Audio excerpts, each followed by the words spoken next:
This season of Quantum Kickflip is brought to you by MythWorks. Original worlds, original stories. Find out more at www.myth.works. Previously on Quantum Kickflip. Your eyes are fixed on your phone, watching the same MyPage video you and most of the student body have watched a dozen times now. The camera tilts upward abruptly, its focus wavering on some enormous monolith blocking out the sky. If we figure out what attacked or scared BRB, it's kind of already part of the algorithm. Yeah, I mean, it's just the golden jungle. Like, babies go there. What's gonna be easy peasy? This is Marla Pronger, the scoop monger. And behind her is Tommy May Zeitgeist. We're gonna get the scoop, we're gonna scoop you on the scoop, and then you're gonna be left scoopless like a dry cone. Not if we get the scoop first, okay? I'm sorry I wasn't at lunch. I've been terribly ill. Well, it seems like there's some sort of a dimensional anomaly going on that your space-time epimeter is going wild over, and maybe whatever's causing the needle to jump around on this is also affecting Miserée. And now all of you can see this sort of roughly toddler-sized creature that is gelatinous and wine gum red. Oh, hey! You came and joined us! Little Flappy! You look up and are met with the gaze of a single crystalline eye. It sits in the middle of a circular chassis that is impossibly, incomprehensibly massive. The eye glints, and as it does, I need you all to roll for disaster.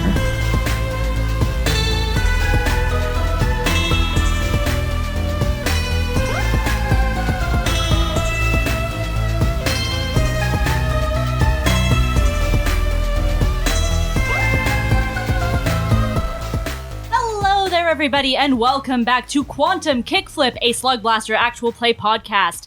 My name is Laena, and for this run, I am your host and your GM, and I am joined by some of my best and funniest friends in the whole world who are going to introduce themselves to you now. Players, as you introduce yourselves, I'm curious to know, if you were a Slugblaster, which dimension would you least like to go to, and why? Hi, I'm Liam. I play Esther Infinitē, the Guts playbook with the jailbroken microphone. And I think Desneen, just because I'm not going to say specifically what sea creature I have a phobia for, just so people don't try to troll me. But just in general, honestly, all of them. There's nothing good comes out of the ocean. I've said it before and I'll say it again. Yeah. We need to burn the whole ocean to the ground. I don't like the ocean. Nothing good lives there. Sorry, Goby. So I don't want to go to... nobody likes the water levels, so I'm on board with this. I don't want to go to Desneen. Even with a diving bell or a scuba suit, I'm not. No, thank you. Yeah. The ocean is dark and full of horrors. It is more horrifying a dimension than the waking pits. Damn. Bold take. I'm Michael Vetsch, and I'm here playing the Grit playbook, Flobert, Bubby, Slyman, the sentient goo boy. And I might hop on that same train boat. It's a water dimension boat. Train boat. I'm going to do the same thing. It would either be Desneen because I don't know how to swim, or whatever dimension where they know my deepest secrets. Is your deepest secret that you don't know how to swim? Damn it! Then that's this one! No, baby!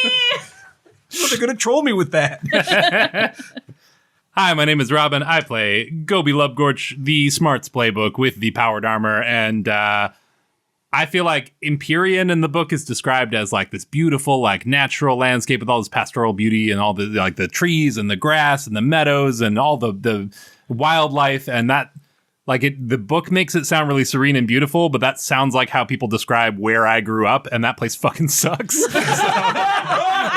I don't want anything to do with Empyrean. It's just a nice way to say boring. Yeah. Serene and pastoral is just code for boring. Damn. Hi, my name is David Ray, and I play Jacob Flakes Stanley, and I have the Riff Ninja sneakers. Wait, I don't. Flakes does. Yeah. I don't. Good clarification. Important. Yeah, I have bad shoes.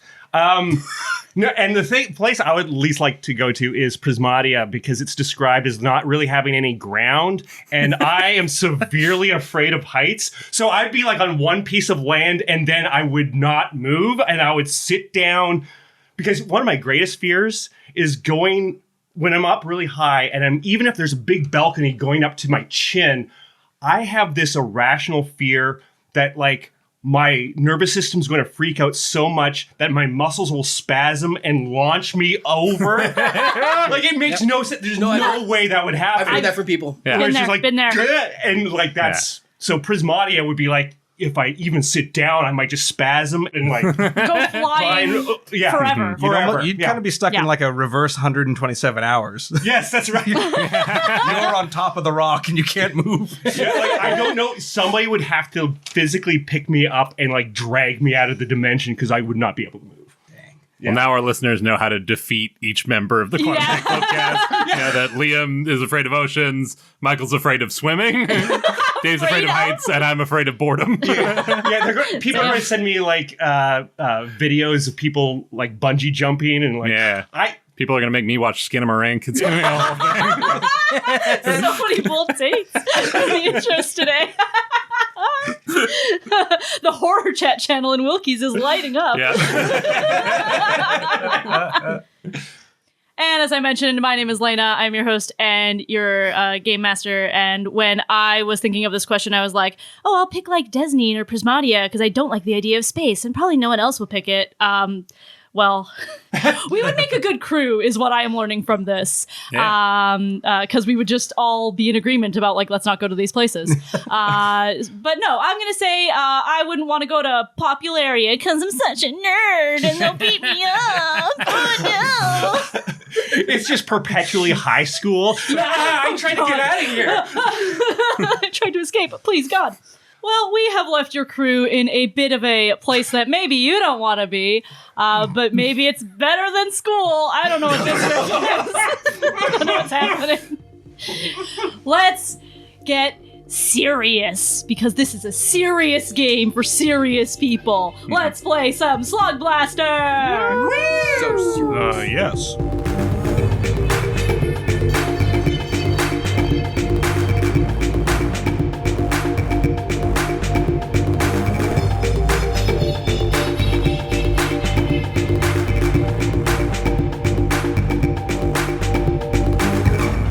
Esther, Flakes, Goby, Flobert, Flappy. Did y'all forget? You got a little gummy toddler with you that Flakes made.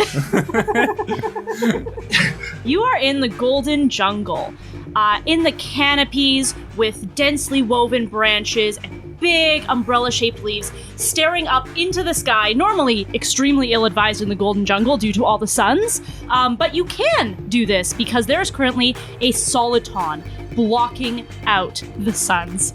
You came to the golden jungle pursuing a scoop in the form of a video released by BRB, in which they had encountered this aberration creature thing. It was too muddled in the video to know exactly what it was, and the entire Bright Academy was abuzz with what this thing could be. It's all anybody can talk about.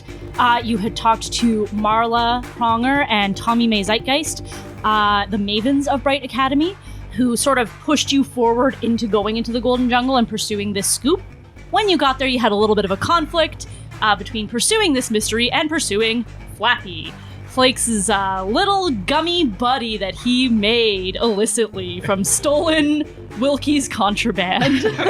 And his own DNA. And his own DNA. He's Flappy's daddy. Somehow Yeah, worse you know what? than I might Flappy need to Happy. change his character's name. I'm starting to see it now. But you have found the source of this mystery, and it is indeed a Soliton. What is a Soliton?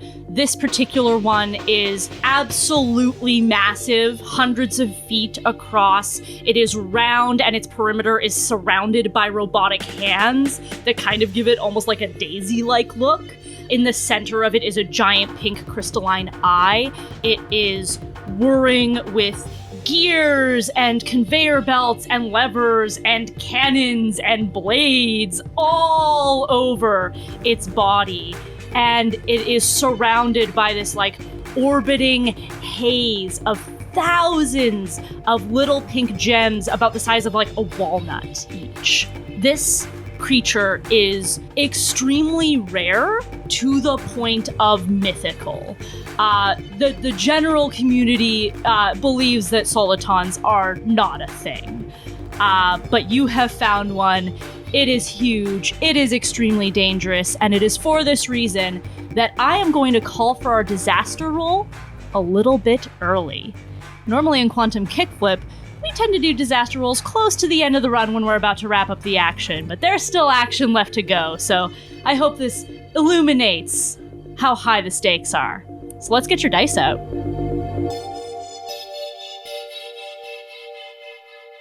All right, for every empty trouble box, let's roll a d6 and let's get some disaster rolls.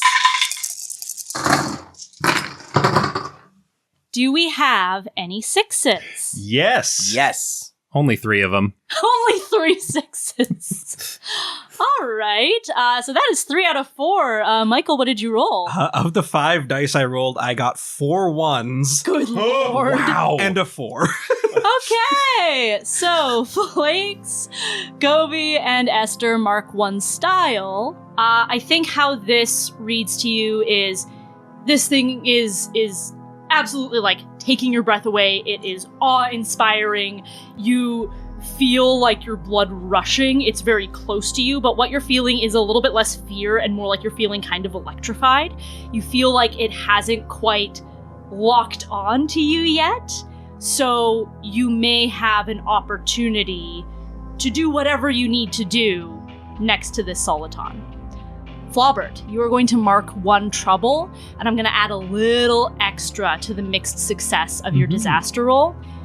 You think it's looking right at you, and your ooze runs cold, and you find it difficult to think. You're shaking like a little jello would shake. And for your first action, anything you do that is unrelated to fleeing or groveling is going to require a kick. Okay.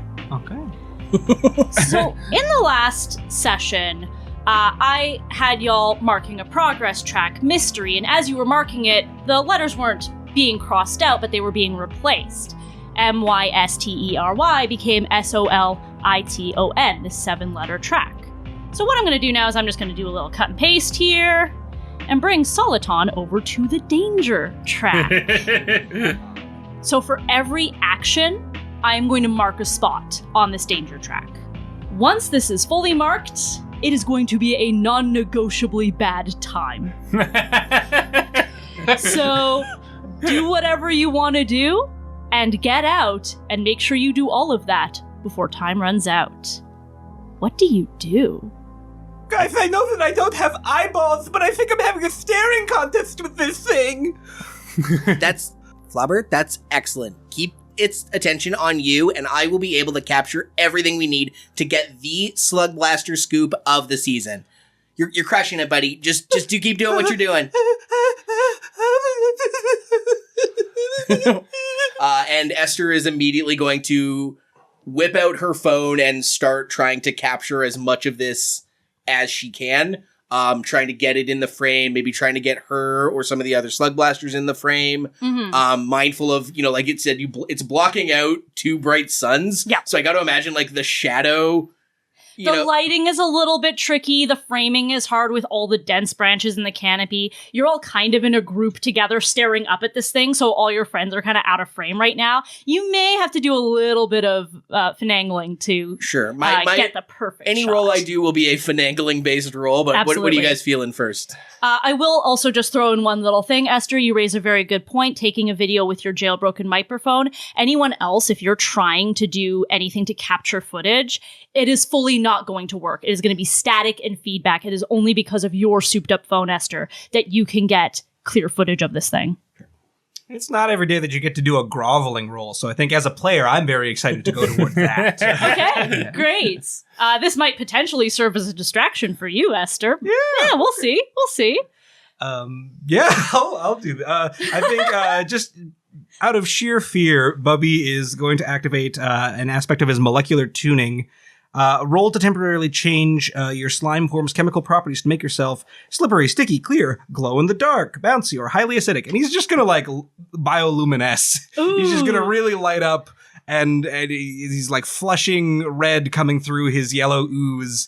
That's sort of what he's gonna be doing. Incredible. Let's get a roll to see how this change goes. So I will add a d6 from my slime form, as well as another one from my attitude. Rolling with 3d6. That is 2 1s and a 6. Oh, you love doing that, Michael. All right, where does Bubby go? How does he light up? I think Bubby is sort of like throws himself forward and he just like splats across a bunch of leaves. He's like it's almost as though he's bowing down, and he just starts yelling, "Please, I prostrate myself before thee! Please don't harm us!" And he's just continually like splashing forward and oozing back up into form, and then splashing forward again like he's bowing. But the whole time he's just glowing bright, just shining at this thing. Oh, incredible. Goby sees Esther pulling out the phone, ready to get some footage. Sees Flobert just being Losing the his most shit. pathetic possible, like prostrating himself in front of this Literally a puddle Yeah. before this thing, yeah. thing. He is like Goby standing stock still in the armor. Through his like aquamarine skin, his like internal bioluminescence is glowing bright lavender. He is like vibrating. You can see him shaking inside of the suit. The suit is a suit. It's standing firm, but Yeah. inside you can see him just vibrating back and forth through Like the a portals. blender. Yeah, he is Swishing around. terrified of this thing. His eyes are huge and his pupils are tiny. He's just like staring up at this massive thing. But he looks to Esther and he looks over here and he realizes that this is not the killer Slugblaster footage that we need. This is not going to set us up on a very good reputation. And he does a big gulp and then launches forward towards the Soliton to go do some sort of trick. Ooh. Flakes was immediately lit up. I think there may have been some distraction by it all, but like Flakes is just looking at this whole thing and is spotting like cannon up in different heights and everything like this. And he's just like, oh yeah, I've seen this in Super Mario 3, and starts running ahead, and he's like, True chill behavior. like, yeah, this would be easy. This would be not a problem. And starts bouncing from treetop to treetop, and then up onto a first cannon, up onto a second cannon, and is starting to like, as if it's a side scroller, trying to go up around this thing. Blades are coming at him, and You're like touching this thing. You're getting. I'm going. Great. I don't have to. Yeah. I need you to roll to even get on the thing in the first place. I love it. Oh, that's he has this plan, right? Yeah. So, Yeah. And Flakes and Goby, you are both doing a trick. Like, that is a given. yeah, absolutely. Individual rolls for this one? We are kind of both trying to accomplish the same thing. We both want to go and interact with it and do a trick and get cool footage. That said, it feels almost unfair to pool it. It feels like we should almost have to roll it individually. I think so. Because higher chance of failure, right? Yeah. I mean, I guess I'll put it this way. Seeing what the other person is doing, is that going to influence what you do? If no, then roll individually. If yes, I'm willing to allow a collaboration. Okay. Because I'll be honest, Flakes probably, as soon as he saw it, was like gone. He didn't see the groveling. He didn't wait. He was just like, this is amazing. This is what we're here for. Sounds like you're doing your own things. Yeah, I think, Goby's in his own space as well. He's just like, well, somebody's gotta, we gotta be Slugblasters, and if Flobert's a puddle and Esther's manning the camera, I guess it's on me. He just didn't think of Flakes. All right, so we do have that one spot marked from Flobert. And you know what? You did roll a 6. You are a bright red target. So you feel, you can't even describe how you feel it, but you feel its gaze on you intensifying, and you hear a low, I'm gonna mark a bite and mark another spot. That being said, you are drawing this thing's attention to you. So I think it's not really focused on the other things happening around it. So let's say, Goby and Flakes, you may take a free boost or a free kick for your roll. Nice. I love it. So I think we definitely use that as a free boost. I get 2 from my my attitude always, and I feel I'm going to throw in a kick. I guess I'm already doing a trick for this. Yes. The kick, I think, is to try to like be able to do this really well. I'm like looking over my shoulder. Could net you an extra style. That's one thing you can use kick for, right? Is increasing your style. Yep, you can get So extra this style. is in addition to the This is the style you would get from doing a trick. Yep. Then yes, I need to get style.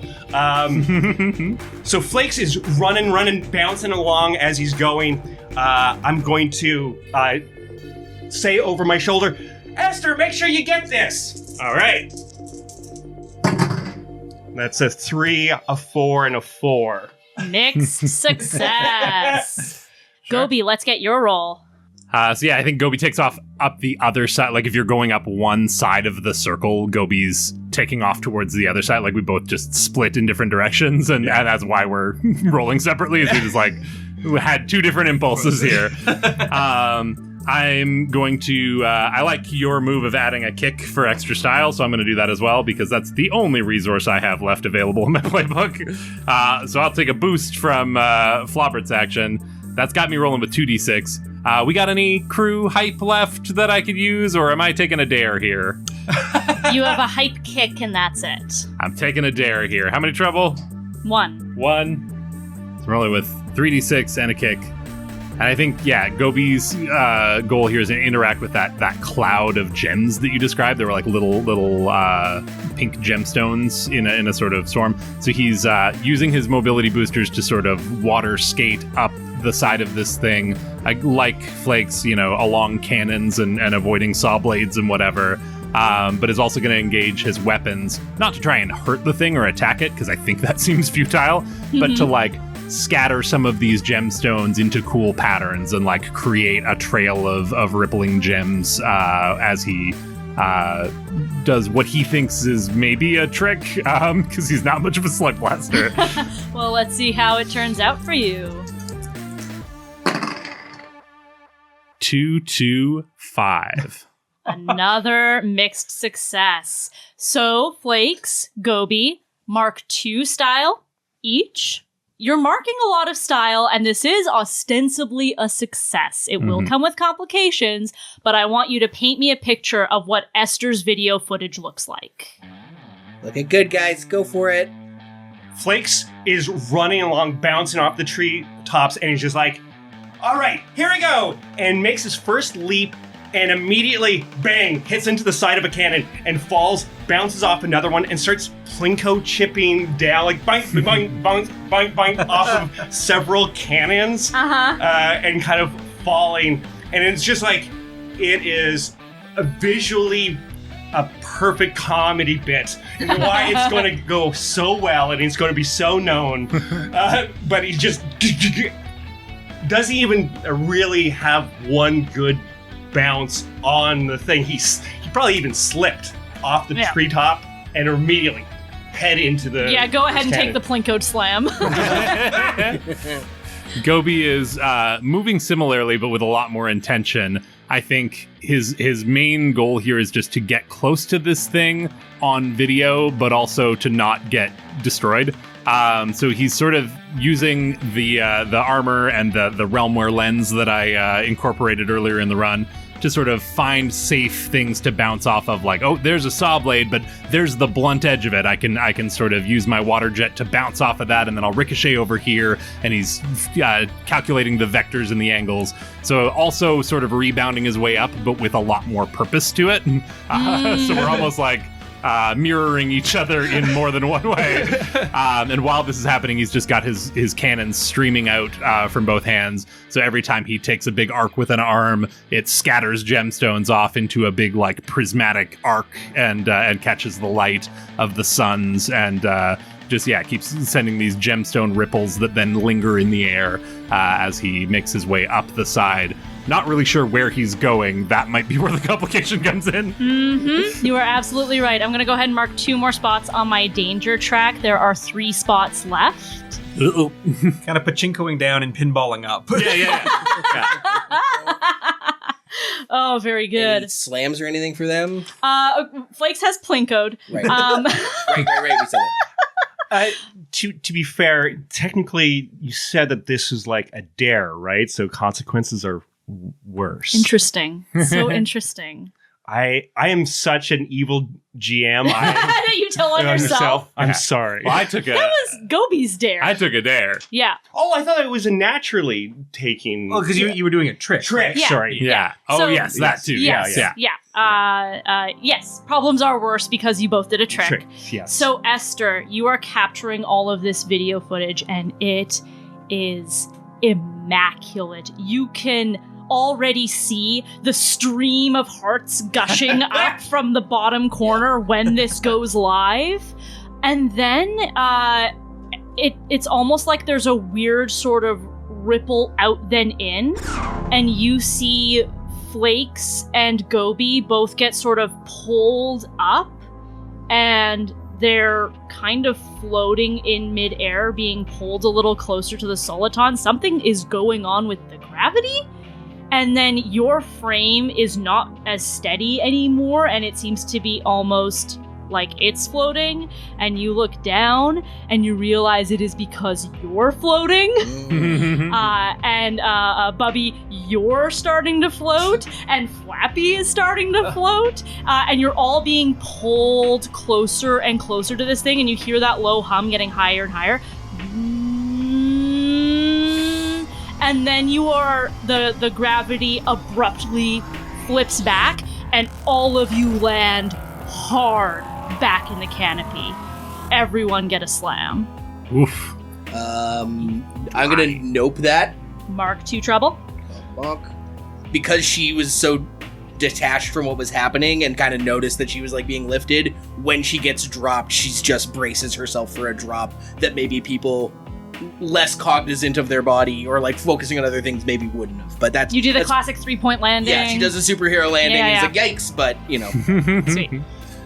I'm going to nope that. Mark 2 trouble. Yeah, and I think in that whole process of like falling, being caught, I think Flakes has this moment of like there's tears in his eyes, but it's not because of all the physical hits he took. He's found himself profoundly embarrassed, and he gets launched back, and he tries to scramble and turn around and engages with his sneakers to like land softly onto one of the trees, but he's still there with this moment of like holding onto the tree, and like tears are coming down his face and everything like this, and he starts scrambling for his space-time ammeter. Okay. Not to add to the teacher, you forgot to assign the homework energy. I noticed Flakes got a slam of Plinkoed in addition to this extra slam. Should Goby also get 2 slams, and or should this hit me as a super slam? I think you are going to take a super slam from this. And I think I am going to take it. I think I'm going to... I'm not going to nope this. Yeah. You are... Does fully bodied make sense? Fully bodied? Yeah, I like that. Your slam is fully bodied. So that takes Like a up good wine. one box, one slam box, but takes longer to clear. That's right. When it first clears, you will clear the fully, so you will be bodied for the next run. Fair.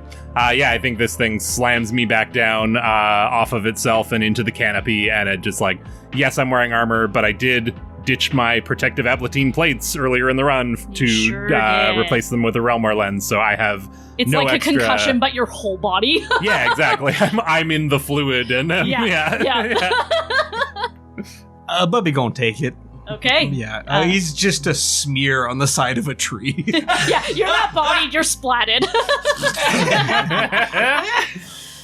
All right, you do have this beautiful footage, and it may be time to consider an exit strategy. You do have some options here. You know that BRB was in this same area, and they found a way out through Thenis Spar. Theoretically, it was a one-way portal here, but it may be affected by whatever nth inversion aura is going on with the Soliton. Flakes, with your space-time ampemeter, you can detect a portal. On a mechanical level, you do have a one-way portal from the Golden Jungle to Null, so you can try to find that. There may be other options for how you might be able to get back to Bright Academy, and I am open to hearing them. I think a roll to look for nearby portals or thin zones, and I like between your space-time ampimeter, I've got the Realmware lens. We've got a couple of options for like scanning to try and find something. So maybe like a group roll here to try and find our fastest exunt.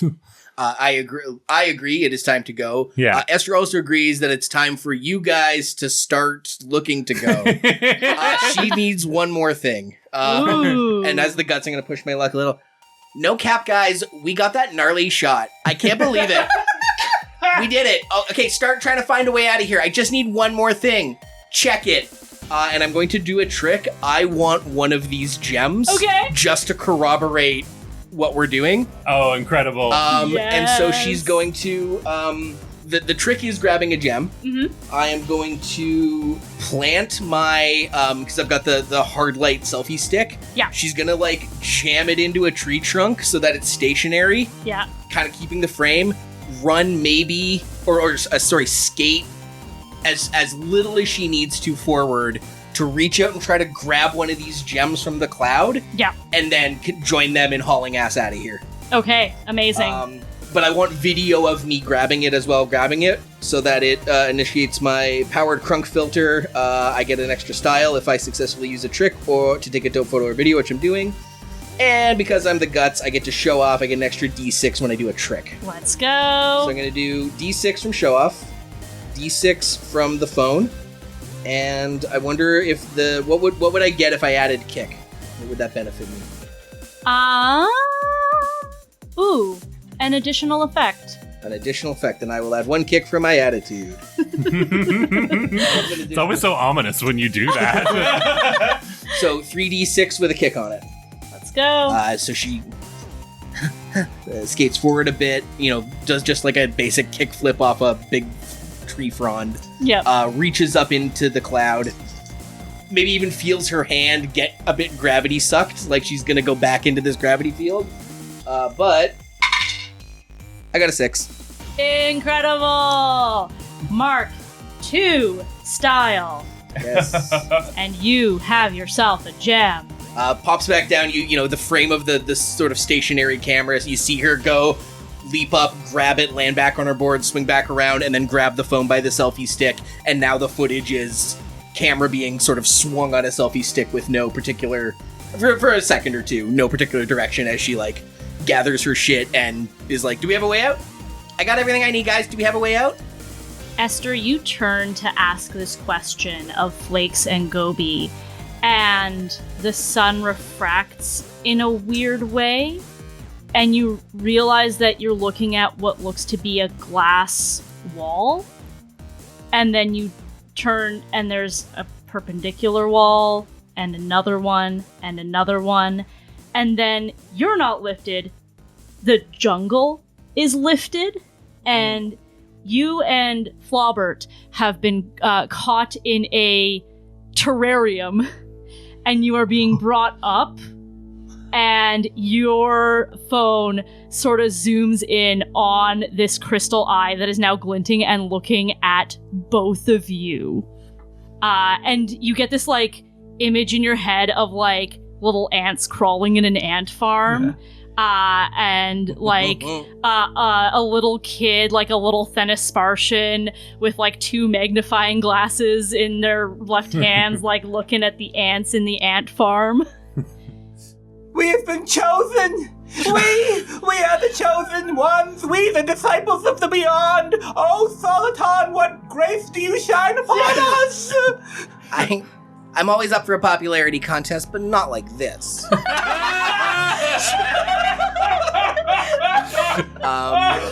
And I think, do you have a play? If not, I've got no, one. No, not particularly. So like we're not gonna be able to, even if Goby was like, hey, right here, here's the door. We're in this glass cage of disaster of some sort. Okay, she goes, not today, Mr. Soliton. I'm the observer, not the observee. And is going, I'm just going to use my remote hacking dongle You said this thing was somewhat robotic. Oh yeah, you can see all of the like sort of gears and machinations up close and personal now. Because can you hack something that's clockwork? I guess is my. Hack it? Because it's roll to hack even isolated air gap devices within 50 feet. Am I able to try to hack it? It probably has so many Wi-Fi spots on it. Okay, I can maybe make it less. No, hack like it. This. Hack it. I You can try need to hack it now. So she's gonna point. So she's stopped. Hack God. She's not recording anymore. This is just to get out of it. And I mean, the phone can only do so much. It's like when you have she had the recording app open. Now she needs the hacking app. So it's just easier to close the recording app. Yeah.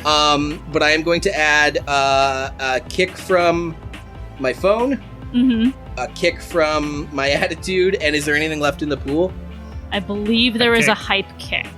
I don't know how much kick I need to add to that. I mean, shit. Okay, I really need dice. I need d6s, not kick. Take a dare.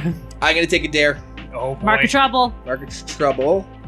And I just wanted to sort of. I'm basically trying to poke it in the eye with a like. She's trying to hack its eye to be like, hey, can you not put us in this glass bubble? Can you not, please? Yeah. Okay, great. So I have 2d6 because I took this dare. You do, yes. Okay, and then 3 kick. I don't know what that gets me, but it's the end of the run. So You were talking about helping. Do you have any dice to throw? Yeah, I can give you a die. Maybe you're like pushing her closer or something, or like once again turning red to try and pull its attention. I'm trying to think of this. How big is this terrarium? It's like I would say 80 feet by 30 feet kind of thing. Okay, never. It's pretty big. Yeah. But it is glass, right? Like It is glass, yeah. Okay, we're being scooped up in a glass thing. Yeah. I like if he's just continuing he's part of the cult of the Soliton in a weird way. Involuntarily, he's not really thinking about it. He's just like being the biggest wimpy thing he can as a distraction. Excellent. Get a load of this. Woohoo! 3, 4, 5. Woo! Okay. Let's see here. Was the fact that I added a kick why I got? I won't question it. I will question it. I was gonna say, yeah, this was your additional effect, was that it put you in more danger. I can see the justification. That's why I stopped myself. I can see the justification. I was drawing attention to myself. Of course, I want to be collected. Yes. For research. I will say this. This was as a result of the additional effect of your kick. I'm not going to mark the danger track on this one, but as you sort of hack it, I think what I'm going to say is this is too much even for your phone. You connect to a Wi-Fi hotspot on this thing and get a deity level worth of malware on your phone. Your contact list fills up with strings of numbers. You have way more apps on your phone that you know what to do. They all are like SOLI over and over and over again. So I am going to give you the I'm trying to think of a Counter hack. yeah, I'm gonna give you the slam counter hack. Sure. As suddenly as you were scooped up into this glass terrarium, you are back on the ground. It wasn't even a feeling of like you were dropped back down. You blink and you're back in the canopy. And I am gonna get Esther and Bubby to mark a style. And Esther mark a legacy. Whoa, hacked God. Yep. We need to go. We need to go now. No. Agreed. Where are we going? And now maybe time for that group roll. Yeah, Flakes is like as he's clinging to the tree or whatever, and is like his hand is shaking with the space-time ampermeter and like starting it up, and maybe like there's a code on it that he doesn't recognize, and just and his brain is working so fast that he can't even comprehend it, and so he like looks back over to the only smart person he knows, and starts making his way over to Goby, and tries to hand it to you as quickly as I can. I'm going to use my last kick to try to make this as easy as I can, so it's quick. So I'm moving fast. Yeah, haven't have any dice, do you? No. Okay. Woo!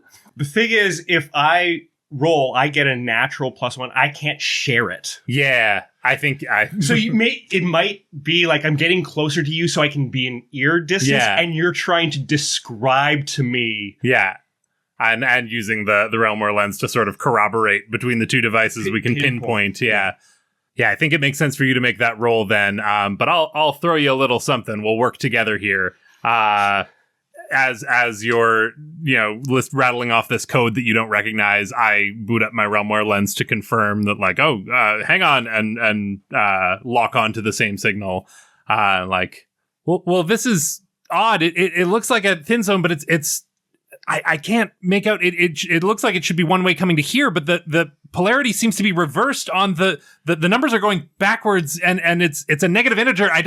It doesn't make any sense, but I think it might work. This might have been what BRB we're talking about in the video, and I'm essentially using technobabble here to give you an extra d6 as well as a style on this roll. I don't know if that is marked by you or me, but that'll give us at least one more d6 on this bad boy. You're the one babbling. Mark a style, sure. Goby.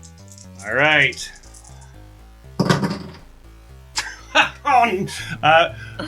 A 2, 4, and a 5. Okay. A mixed success. Okay. I am going to say, with your kick, all of you, including Flappy, are able to find and go through this thin zone. So I think what's going to happen is all of you absolutely book it to this thin zone. Hoverboarding, water jetting, Slyman real fast.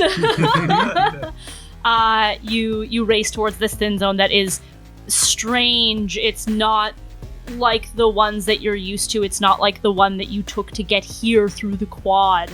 And as you go through, it feels different too. When you went from the quad into the golden jungle, there's like this moment of sort of resetting and this like exhilarating feeling that also feels like nothing, and then it all abruptly goes away and you're in this new dimension.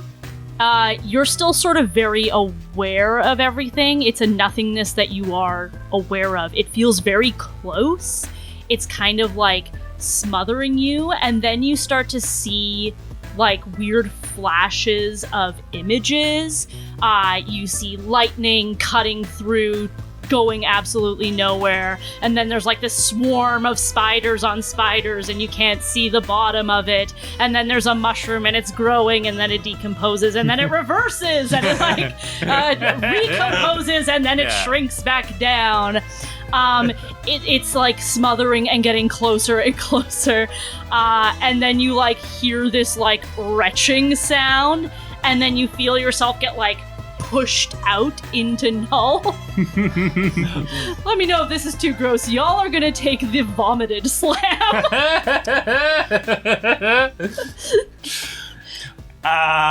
Okay. So as we are passing through, I think that this is breaking my brain.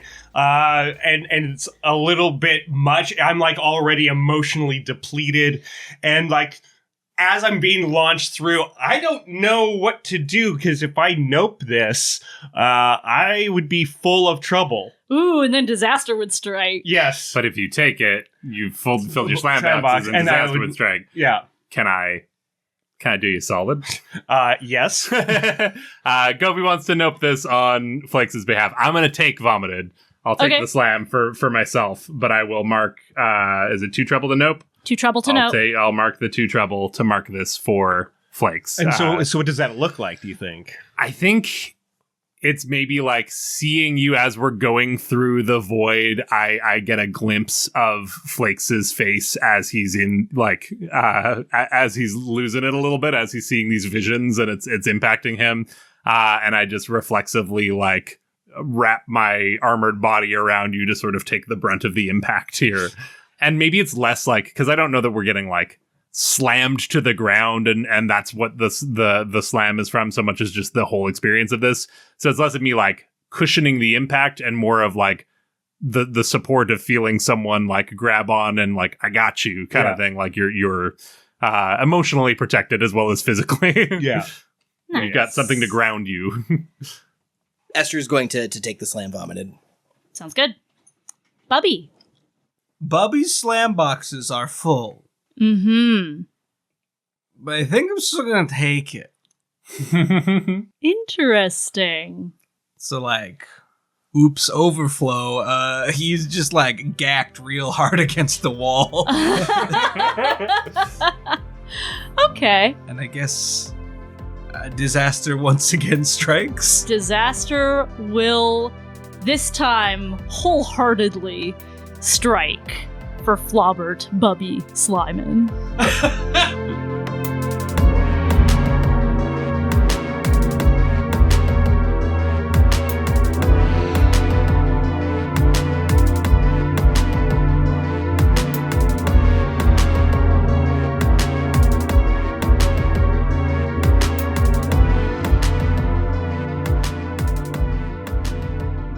Hello, beloved listeners. It's me, Laena. Thank you so much for listening to episode 4 of Quantum Kickflip. If you've been enjoying Quantum Kickflip, there are a number of things that you can do to support us. You can follow us on social media at Quantum Kickflip. You can tell a friend that you think might enjoy Quantum Kickflip, and you can leave a 5-star review on your podcatcher of choice. You can also support us by subscribing to us on Patreon. We have a number of perks and goodies over at our Patreon, including early access to exclusive bonus content, access to exclusive Discord channels, and much more. If you join our Patreon today, you can listen to the glitches and outtakes of the first run at Bright Academy, where we heisted the Drow Secure Storage Cube. You can also watch the live stream that Dave hosted recently, where he and the participants of the live stream created a brand new dimension. If you want to get in on the next live stream and access so much more bonus content, head to patreon.com/quantumkickflip and subscribe today. And now I'd like to hand it over to Tommy May Zeitgeist of the Mavens for a special message. What up, my page? It's me, TMZ. I want to give a special shout out to the patrons in the QK Legend tier. Thank you to Bronze Dionysus, Nash Fesman Farmer, Diamond Tina, Ratlon, Mana, Lamp Critic, and Craig from Canberra, Australia. Thank you, Slugblaster Legends. I have been spreading rumors about you that are school-wide at this point, and most of them are pretty good, so you're welcome. This season, Quantum Kickflip is proud to be sponsored by MythWorks. In addition to publishing Slugblaster and other great comics and games, MythWorks is committed to a better and more equitable future. To learn more about MythWorks, you can follow them on social media at MythWorksHQ, or you can check out their website at www.myth.works. You can catch the next episode of Quantum Kickflip and the beginning of a brand new run on Wednesday, July 30th, or 2 days early if you're a patron. Thank you so much for listening, and let's get you back to the action.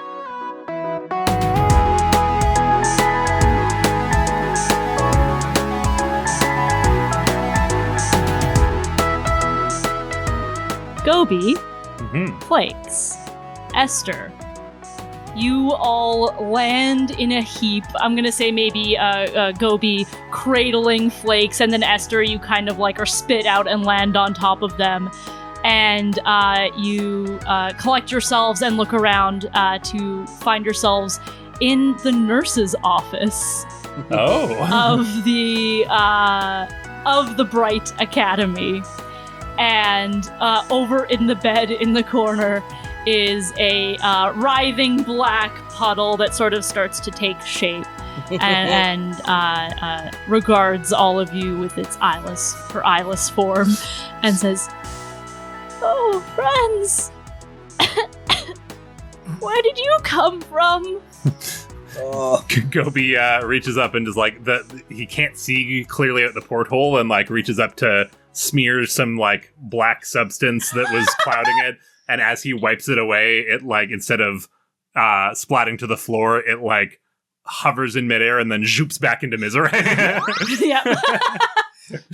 like two puddles of mercury rejoining. Yeah.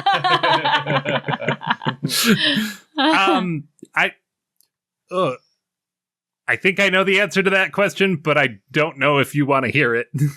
Oh, besides coming from my voidly essence. Okay, no, you got it. Okay, we're on the same page.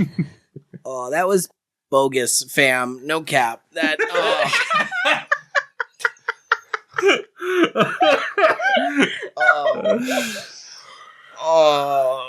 Getting vomited feels hella bad. Well, to be fair, vomiting all of you was also hella bad. I mean, I guess it wasn't our finest moment at the end there, but we got some really good footage, and hey, it's Miserée. It's kind of like you were part of the run after all. I mean, you came through in a pinch when we really needed you, whether you meant to or not. Oh, that's nice. I'm glad I could help. Are you all okay? I mean, I'm vomited in other slams. Esther wants to make sure, regardless of all of these god apps on her phone, that the video's still there. It takes a moment to sort of dig through your phone because there's a lot to kind of clean up. It's interfaced all differently. It's like every language at once somehow. But you do find the video and it is clean. Great. She saves it, locks it, puts it somewhere, secures it, and then is now going to worry about the fact that her phone is almost bricked. But as long as the video's safe, she's like, it might have cost me everything, but we got it. All of your apps, instead of being on dark mode or bright mode, are on something called plaid mode, and it makes them impossible to read anything. I'm just imagining that, remember in the original Pokemon game, there was missing number? It's very just it's like that. That is very much an inspiration right now. Yep. I think Flakes is immediately kind of as he becomes aware and is sitting up and just clearly bruised and beat up and everything like that, immediately stands up and just walks out the door and is just I'm fine, I'm okay, and just is heading out into the hallway and is heading back to his house. Flakes, come! Oh, I still feel terrible. Flakes, is he okay? Squeaky, as Flappy goes toddling after you. It sounds like you've really been through an ordeal. I'm sorry I couldn't be there. Yeah, it got a little bit hairy there. I mean, we held it together, though. Bubby seemed to take it the hardest. Wait, Bubby? Bubby? Nope, I'm all emptied out. Where's Bubby?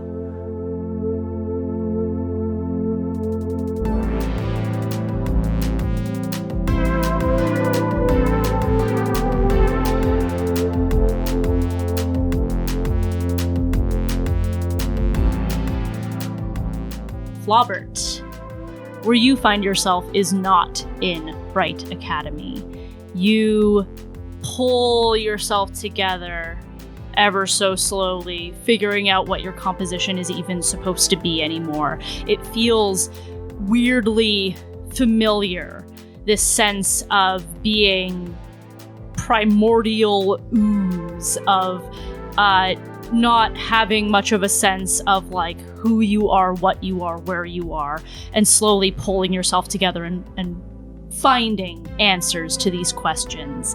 You find yourself in this state again as you are surrounded by fuchsia sand, howling winds, toxic green clouds, and a stinging smell in the air that makes your entire surface tingle. You have peeled back to your home dimension of Vestige. And you find yourself completely alone.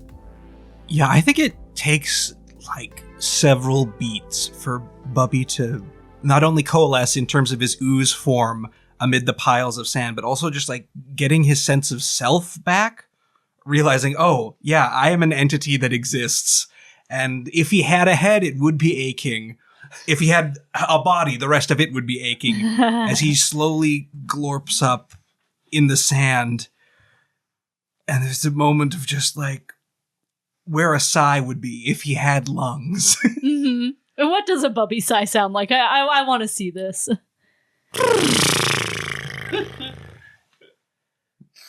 Ooh, more sand again. Gosh, it just gets everywhere. And Bubby slowly starts to shuffle his way off through the dunes of Vestige. And with this, you are going to mark a doom. And my initial pitch for the name of this doom is Home Alone. My pitch was going to be Gritty Goo. I was trying to think about It's it. called options. Floam. Your doom is Floam. Floam Alone. We did it. We did it, everybody! Wrap up the podcast. Good job.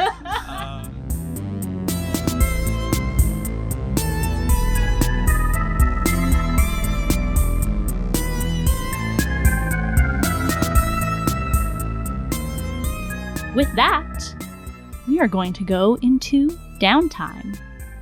Let's give y'all some rewards. Let's start with style.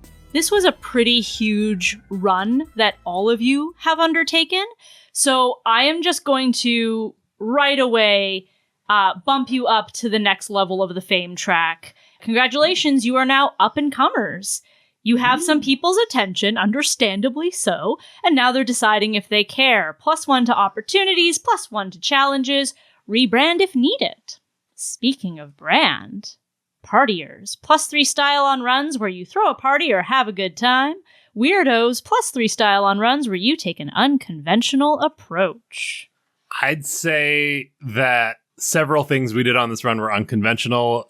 Most of all, getting vomited back into our own dimension through our best pal Miserée. Yeah. So I'd argue for that one. Once again, not much of a party run. Not so much. You did say rebrand if necessary, and like, I know we want to be partiers, but are we? We haven't been so far. I don't know. Yeah, maybe that one doesn't stick as well. I'm willing to, if we all believe that we can party, I'm willing to stick it out because I want to believe we can I party. feel like we can, but if 1 out of 5 runs over the course of this season is a party, I don't know if that fits the bill. Also, no, let's keep it. Keep it for now? Yeah. All right, y'all better prove you can party. Oh, no, wait, I gotta prove it. I gotta play next. But yes, you get 3 crew style. I am also going to dip into factions super quick because you did run a foul of a particular faction, the Mavens, and you did get their scoop out from under them. So I'm giving you a -2, and that puts you at a -2. Rivals, resentful, angry, threatened, petty. Yeah. Yeah.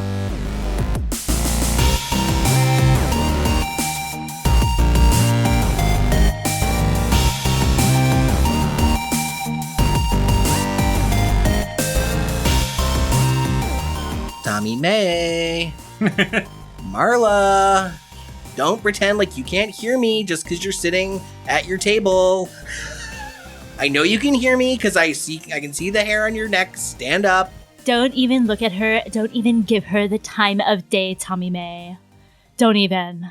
Well, you can pretend like it didn't happen all you want, but you know that I scooped ya. I scooped your girl. You got scooped. Scoop. Yep, Ooped. Yep. 3 syllables. Scooped.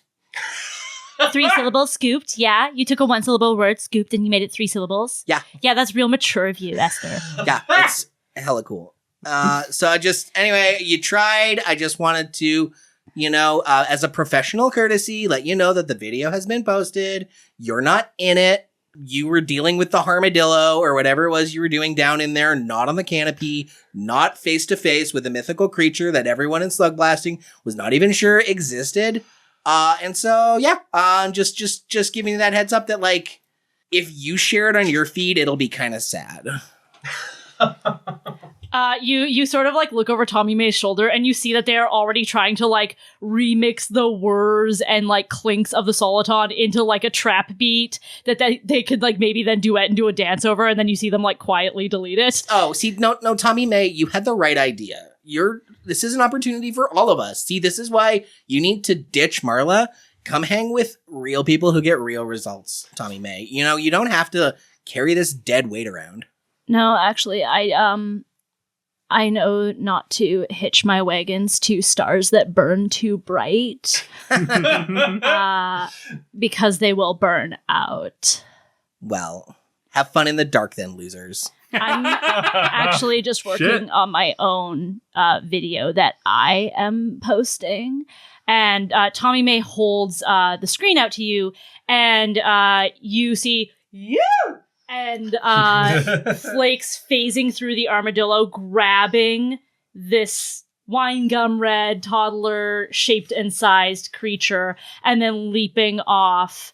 And Tommy May sort of pulls the phone back. It's like, that's some really interesting Wilkie's property that I'm sure certain faculty members in the school would be interested in hearing about. Oh, I don't doubt that you have something that'll go viral here at this school, but I've got something that'll go viral for all of Slugblasting. So whatever, now is the perfect time to post it when no one will notice. Well, maybe I'll just wait until the perfect opportunity. I'll wait till the height of your hubristic zenith. Whatever. Talk to the hand, Daddy-O. Esther, out.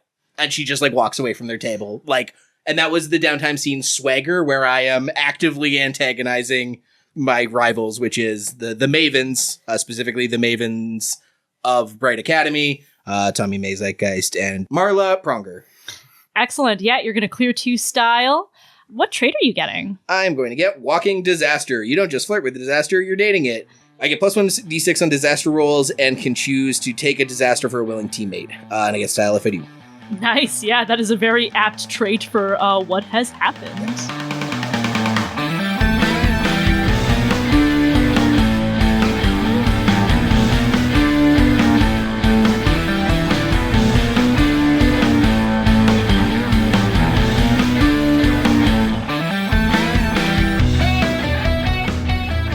One of the people looking at all the views and comments coming in on the video is one nervous Jacob Stanley, as like, oh man, look at him biff it, and like, and it's just that moment of him hitting all the cannons, going all the way down. Ha ha ha! Oh, I can't believe he messed that up. He looks so dumb. It's pretty hilarious. And all of these comments are coming through, and they start, coming up with new nicknames and stuff like that. Mm-hmm. And Jacob is just kind of like shaking a little bit with the phone in his hand, and like it was, what is happening is exactly what he thought was going to happen as all of these are coming through.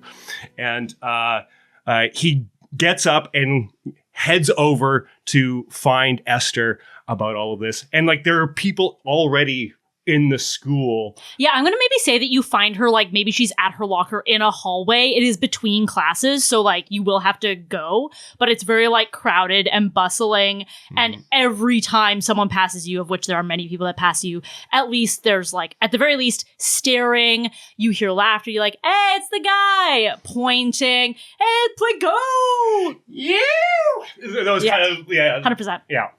And I'm just kind of ignoring it, trying to like keep my focus down. And hey, Esther, what's the deal? Why? I know, right? Can you believe everyone loves us? Dude, you've gone viral. Yeah, I know, but why did you have to put that music underneath? It really makes me look like... I didn't do that. That's the people remixing it. Can you believe how quickly this is taken off? They're calling you Plinko. They put the Price is Right music under it. I know, but like you couldn't have just like, I don't know, focus on the other side, but you could have cut me out of the shot or something. Sure, but like I was sharing the whole video. I'm a documentarian. I am an information vassal, and I need to get this information to the people. And whether that's hitherto unseen cosmic being in the golden jungle, or my friend biffing it as he falls like an idiot. It's all, it's all for the gram, baby. Like, I don't... Now they're just... I'm getting the name Plinko. Do you get how bad it is? I don't. I actually don't know if that's better or worse than Flakes. But what I do know is people are talking about you, and I'm from Popularia, so that's all that matters to me. They're talking about me, they're talking about Flobert, they're talking about Goby, they're talking about the Soliton, which, again, I need to inform you, people thought was a myth. We basically just captured Sasquatch. I might be in National Geographic. I might be in Interplanar Geographic, all right? So spare the tears that you looked a little silly falling down, because you're about to ride heights of fame none of us could have ever dreamed of. Watch out, Plinko, and someone gives you a little shove as they walk by. And my head bounces off the walker. Yeah. Thanks, guys. And I turn and head away and try to get out of the school. You'll thank me when everyone knows your name and loves you.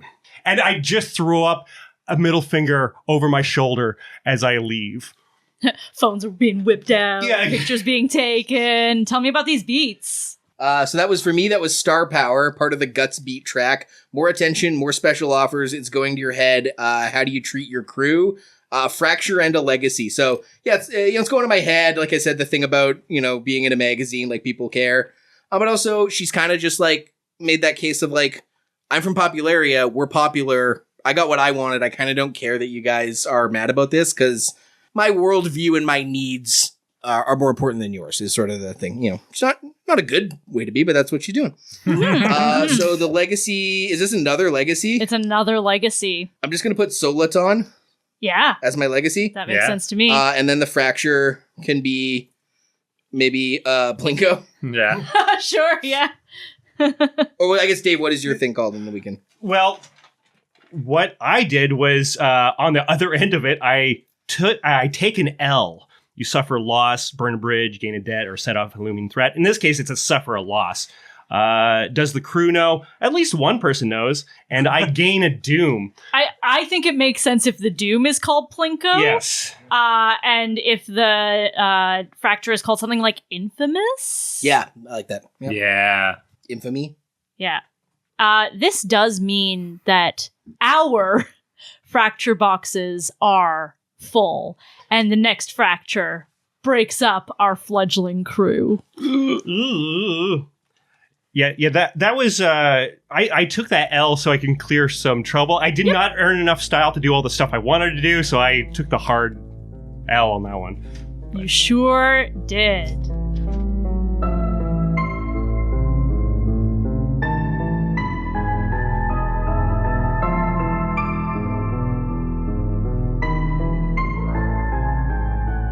So Jacob, you are storming off down the hallway. You fully do not remember what the next class is that you are supposed to go to, and you don't even care. You are making your way to the doors out of this school. Yeah, I can't head home, so I think I'm going to just head over to the gas station. Oh, yeah. Yeah. And just go, and it's like the middle of the day, but the server doesn't care. Yeah. He's like, whatever, kid. And then, yeah. And, I have my cola and all that kind of stuff, and I'm still seeing this come through. All the ding, ding, ding, Plinko is just taking off. Mm-hmm. And some are noticing hey, doesn't he have that little goo guy and all that kind of stuff? And that's what's that all about? But it doesn't matter. The thing that he can only focus in on is flashing back to summer camp a year and a half ago, where he was, trying to hang out with some of the other kids and try to blend in. He always, everybody kind of he didn't fit in well. And, he had a great day at camp, and it was at the end of the day. And he's getting undressed, ready to go to bed, and he peels off his shirt where earlier in the day he had been swimming, but he did not put on any lotion or anything like that. No sunscreen? Yeah, no sunscreen, and just his back is burned, and like people start noticing that his back is flaking. Ooh. And people are like, "Oh man, look at that! That's so gross! Oh, it's like cornflakes. Jeremy, touch it! Jeremy, touch it! The next flakes. Oh, gross, flaking. And so he's thinking back to that moment when he was called cornflakes for the rest of the week, and it was like this is not how he wanted to be known, but it was the thing that he tried to. Like at first it bothered him, like, don't call me that. But everybody kept calling him it. And then he's like, fine, I'm good. I'm just going to own it. I'm just going to own it.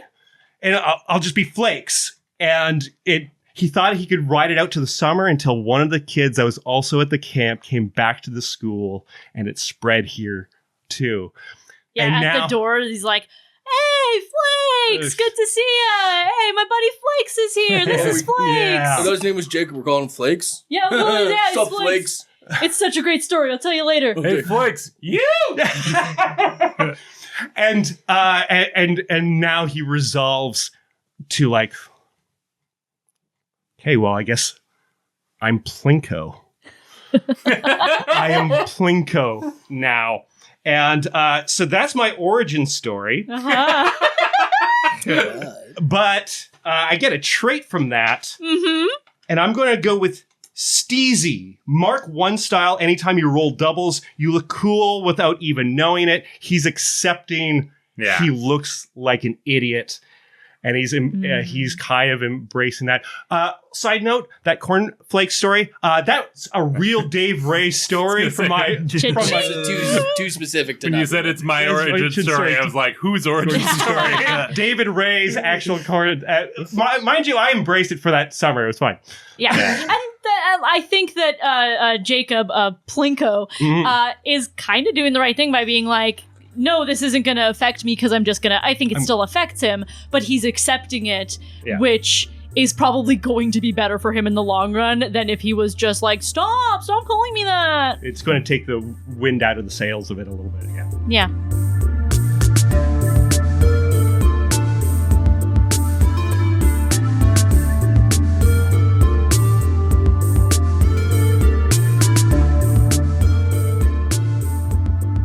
So we find Goby in not at the Bright Academy, but down the road a little ways at the nearby gas station. The Malamute. The Malamute gas station, right? Yes. It's like I'm pretty sure I pitched it and I forget the name. In the parking lot, there's kind of a side lot where not too many vehicles parked here because it's a highway rest stop, and not a lot of cars go by this way. So this is where local teens would be skateboarding if we didn't live in a timeline that has hoverboards. But we find him there, and he's not alone. He is with his good friend Miserée. Probably would be here with the whole crew, but we haven't seen Bubby and Esther and Flakes have kind of been. It's almost like they're avoiding each other or something. I haven't seen much of either of them lately. Not sure what's going on there. So just Goby and Miserée, who has recently been discharged from the nurse's office and is feeling in a little bit better spirits after whatever dimensional anomaly was going on has sort of ebbed. You're feeling more like your old self. Yeah. And Goby is in the middle of making some adjustments. You can see him like inside the armor. He's got his arms pulled out of the sort of sleeves of the armor and is like typing on an internal keyboard and making adjustments and connecting up different things.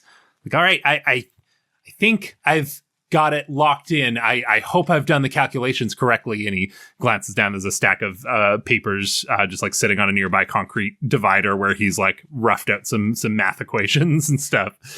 But yeah, I think there's all that's left to do is go for a test run.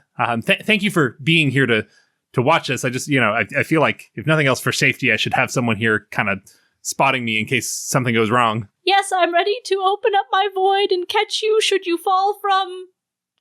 What are you doing?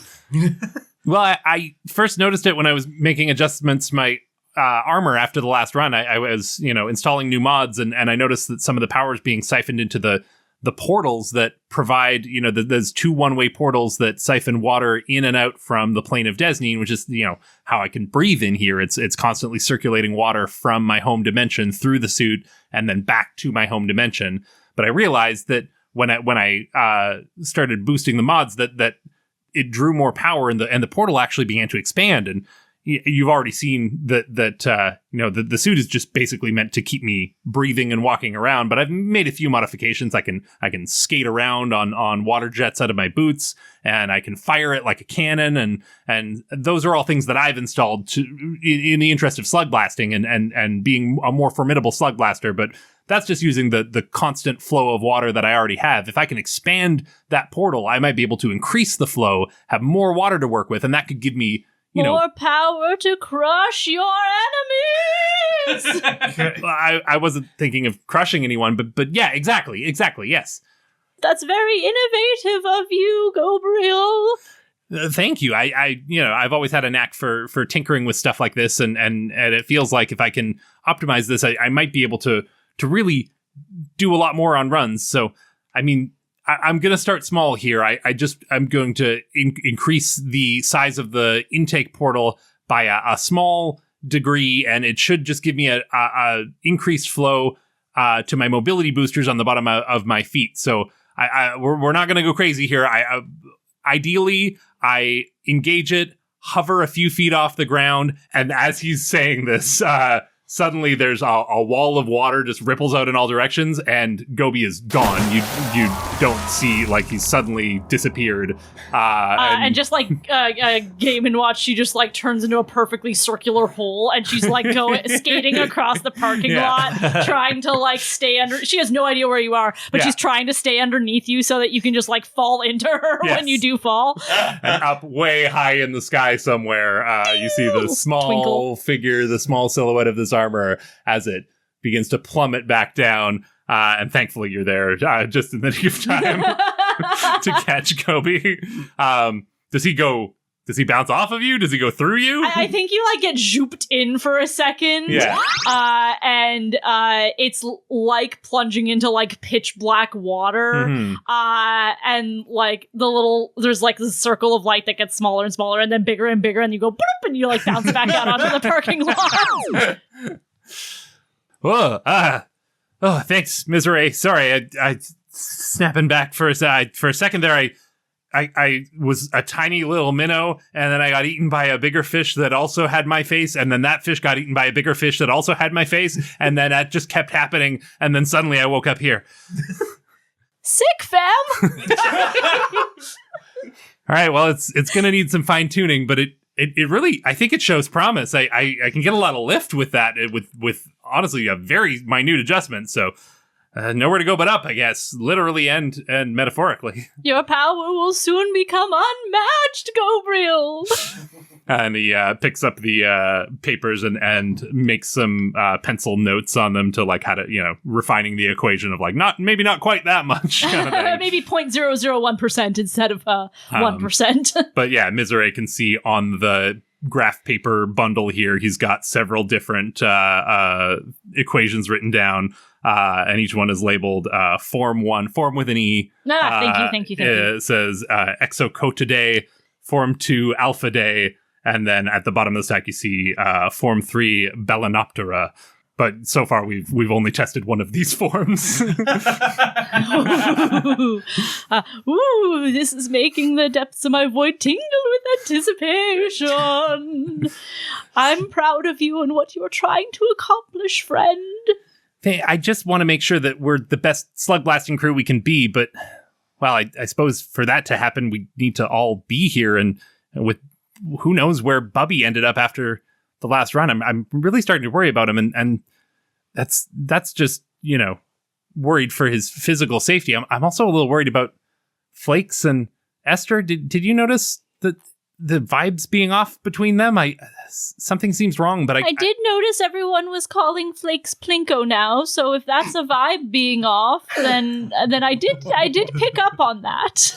It's hard for me to tell I don't know if you've noticed this, but I'm not the best with people, other people, and like talking to them and understanding them and knowing what they mean, and when they're saying what they mean, and when they're saying something that's not what they mean, but they think you know what they mean, and it's hard for me to parse. It was hard even back in Desneen, and here it's almost impossible. You just seem to get along with everyone so effortlessly. I don't know how you do it. Well, I don't think that's necessarily true. I don't really. I like to think I get along with everybody, but I don't think everyone gets along with me. Of course, you're going to be prom queen. You're everyone's favorite. You really think so? Absolutely. I'm sure of it. Thank you, Goby. Well, you got my vote anyway. And you have my vote of confidence. And prom king if you want it. I'll settle for the confidence. Thanks. Tell me about this beat. Yeah, this was kind of a combo where I'm doing my results beat from the smarts track. The idea shows promise. Is it some kind of device, a new trick, a portaling breakthrough, or what? +1 legacy. Pick a teammate who is there when you test it. Miserée is the teammate who was there. And yeah, this is him pushing the limits of his armor and maximizing. In this case, it's his mobility boosters, just sort of taking that from... He's always been able to sort of skate around on water jets, but this will maybe allow him to now get a little bit of lift as well. I'm not picturing it like an Iron Man, like... I don't think he has the control. It's like having 2 fire hoses strapped to your feet. Right. Okay. Like you can all maybe power, no finesse. A burst, a leap, an Incredible Hulk leap, as opposed to an Iron Man fly. I dig that. Yeah. What was the name of the form you were testing? That was Exocotidae. Exocotidae, because that's the name of your legacy. Yeah, that makes sense. I'm taking cues from Michael in 2 different ways for these forms. Incredible. And then at the same time, that was me spending the rest of my style on Sharpened. A teammate inspires you or shows you something about yourself. +1 trait. And I think in hanging out with Miserée, Goby is learning a little bit how to, maybe they continue to talk after that, and Miserée kind of gives him some tips on social interactions and how to win friends and influence people. Mm-hmm. Because I'm going to unlock the trait of personal growth, which lets me take a trait from another personality. And the trait I'm going to take is from Miserée, intuition. You can always tell who likes and dislikes who, what someone really wants, and if someone's vibes are off. Nice. So hopefully Goby will have a little bit more social sense and finesse when it comes to repairing the damage of these multiple fractures to our fledgling crew that doesn't even have a name yet. Oh, here's hoping. 2 fractures and 0 names. Yeah, that's not a good win-loss record, is it?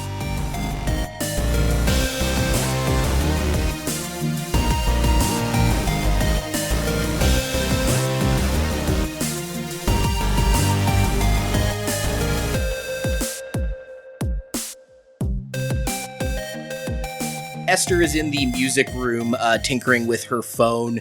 She's pretty confident that she's got all of the celestial malware out of her phone. Yeah. As far as she can tell, there might always be a ghost in this machine, but it's back to regular functionality.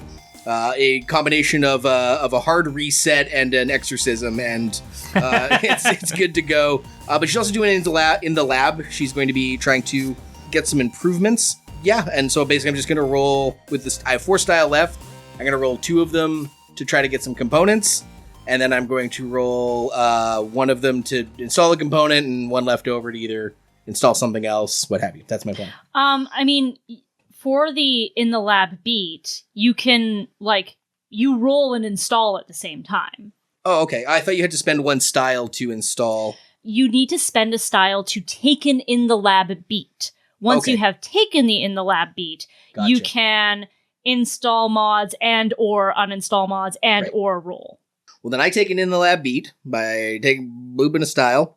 And maybe before anyone even joins her, she uses the lens and disc she's already got on hand to install an advanced AR markup.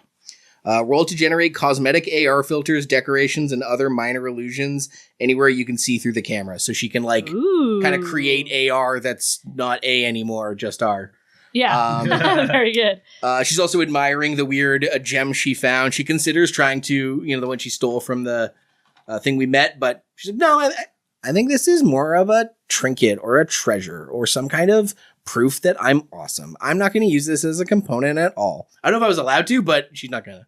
Okay. Are you going to look into it at all?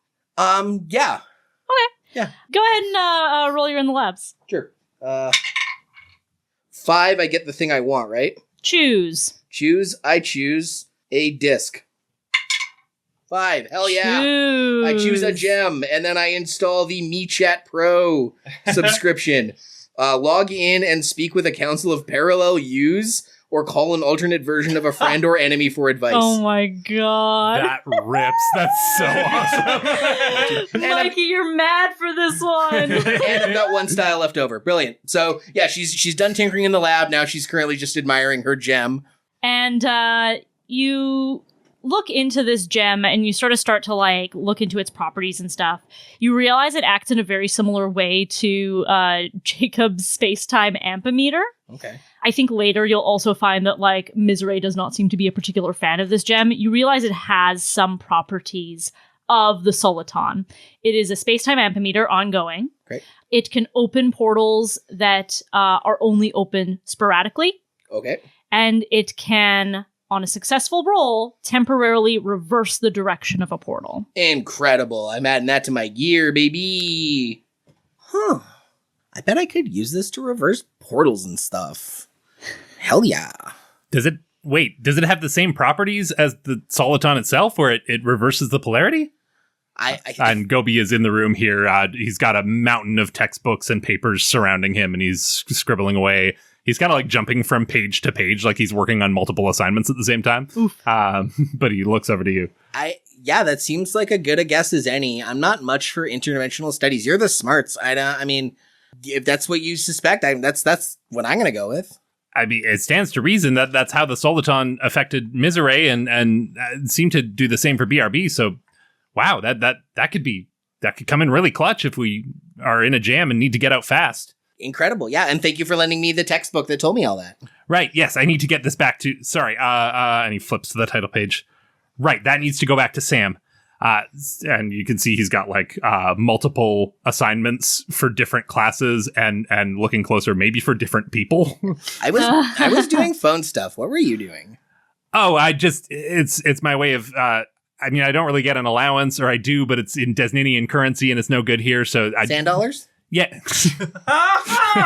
He makes a face he gets the pun, but also maybe that is actually the real currency and he doesn't want to admit it. So this is just my way of making a little bit of Null money while I'm here. I do essays and homework assignments for people. Oh, okay. Damn. You got hustle, bro. I love it. It's never really, academics have never been that much of a challenge for me. It's kind of my natural state. It's where I feel most at home. So it's one assignment or 5, who really cares? It's what I'm good at, or what I used to be good at, what I wanted to be good at. What do you mean that you want to be good at? Is this not your calling? What is your deal? I was on the fast track back in Desnine. I had, the honor roll, straight A's, perfect GPA all the way down. I was inbound for Quantum Brook Multiversity, the most exclusive post-secondary institution in the entire multiverse. I had my entire path laid out. That was going to be my future, and then one little thing goes sideways. One little bit of extracurricular activity comes around to bite me, and suddenly I'm blacklisted, and well, now I'm here, and my only way back in, there's no academics isn't going to get me there anymore. It's too late for that. But well, Quantum Brook is ahead of the curve on a lot of things, and they've got a slugblasting scholarship. So if I can prove that I've got what it takes there, I might just still be able to get back in. That's good to know, because I really think we've got a hell of a Slugblaster crew growing here. And I just want to do it to get popular and noticed. But if you can also achieve your dreams, I think then there's a solid case to be made that we should crew up. For real. Get a name and stuff, and stickers. Yeah, I mean, now that you mention it, that might be a good idea. And he kind of shifts a paper that has like 50 name suggestions that are like scribbled out and rewritten, and like he's been obsessing over this, but doesn't want to come off as a huge nerd. So he's like, yeah, no, that's a good point. Do you hand it to me? No, I'm covering it up. I'm trying to not be an embarrassing nerd. Oh. I'm like, yeah, no, I hadn't thought about it, but since you're mentioning it, that's cool. Yeah. Okay, yeah, I tend to think of pretty cool, good ideas. This is Goby. He's learned from Miserée a little bit more how to talk to people and how to come off as less off-putting. Great. Well, I mean, I'm part of your crew. Back at you.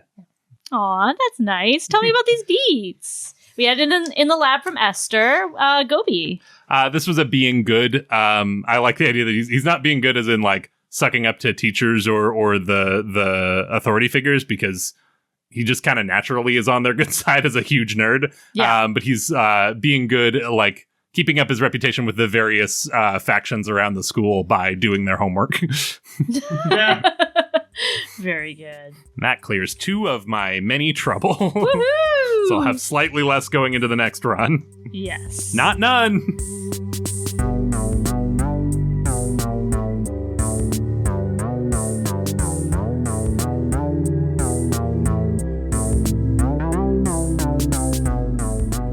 Jacob is by his locker. He's trying to be nice and tight up with it, because up on the top shelf of his locker, he's currently got Flappy, who's just kind of like swirling around, and that's a real verb. Yeah. I kind of like absorb, and Jacob is giving him some soda, some cheesies, just like trying to feed this creature and try to like. Okay. I'm gonna say, as you do this, like you feed him soda, and like his entire inside starts to get like bubbly and carbonated. Yeah. You like go to feed him a cheesy, and then when you pull back, your fingers are covered with even more cheesy dust. Yes. Also, he's like reaching towards you and like stretching his arm way out, like the tree sap from the Golden Jungle. Oh, sure. And like it's maybe making like little noise and like.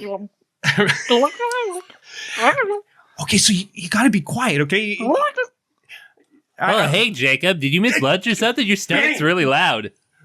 And like, bang, close the thing. Hey! Oh, I could hear it from all the way over at my locker. And standing in front of Jacob is somebody that he hangs out with his crew of Sam and Doug. Everybody knows her as Turtle, because when she wears her power armor, she looks like she's all protected up. She has these thick glasses, long brown hair, bangs, and everything like this.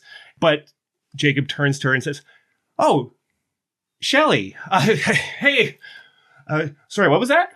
I'm just wondering if you missed lunch or something, because I could hear your stomach from all the way over here. I probably have half a bag of chips in my armor here somewhere. Let me. Oh yeah, no, I'm okay. It's perfectly fine. Wait a minute. That's not your stomach at all, is it? That's the thing. What, she kind of like leans in close. What do you mean? The thing from. Well, I saw it in a video on Tommy May's phone. Well, I didn't see their phone, but they showed it to Doug, and then Doug showed me a video on his phone of their phone. But it's the little guy, the candy guy. You saw no, it's so cute. You got it. Do you have it here? Can I see it? Can I touch it? How does this teenage boy react to a girl asking, "Can I touch it?" And then there's like Jacob like sees this kind of thing of like he can see that she is excited to see this creature or whatever, and just like, okay, but you can't tell anybody, okay? Just why not? If it was me, I'd be telling everybody. It's the coolest thing. It's so cute and so funny. Okay, shh. I might get in trouble though, but okay. Opens up the door, and then there's like, oh, hey, little guy. Hey, little what are you calling him? I don't know. I've been calling him Flappy, but oh, hey, little guy. and Flappy like comes and reaches down, like kind of. It's that thing of like whenever it slimes and you pull away, it's kind of like it forms back up. Yeah. And coil. Yes, okay. No, don't tell. Just try to keep it on the down low. I don't want to get in trouble. I mean, I understand it. No one wants to get in trouble, but like, you're sitting on probably the coolest secret in the entire school. If it was me, I'd be telling everyone that people are going to love this guy. I love this guy. I love you, little guy. And then that's when down the hallway, Jacob hears this. Turns around. There's Sam and Doug and everything like this. And oh no, they approach. They open the and everybody is crowding around. And okay, well, it's true. It's true. And yeah. Hey, what do you got in there, man? What's going on? We having a locker party? Yeah, you having a locker party? He's having a locker party. Oh, is that the thing? It's the thing. Yeah, I got to pet it. You got to pet it? I want to pet it. I want to pet the thing. And for that, it's like the rest of the day, there's every break, there's like more and more kids from like the normies and from like even some of the mavens and, you know, like the heads. It's the heads. They're like, we got to see this thing. Turtle told me that Plinko had something really cool. I heard you have extra candy that can talk. Yeah, don't hold out on us, Plinko. Plinko, show us the thing. Show us the thing, Plinko. And there's even like cheers of like Plinko.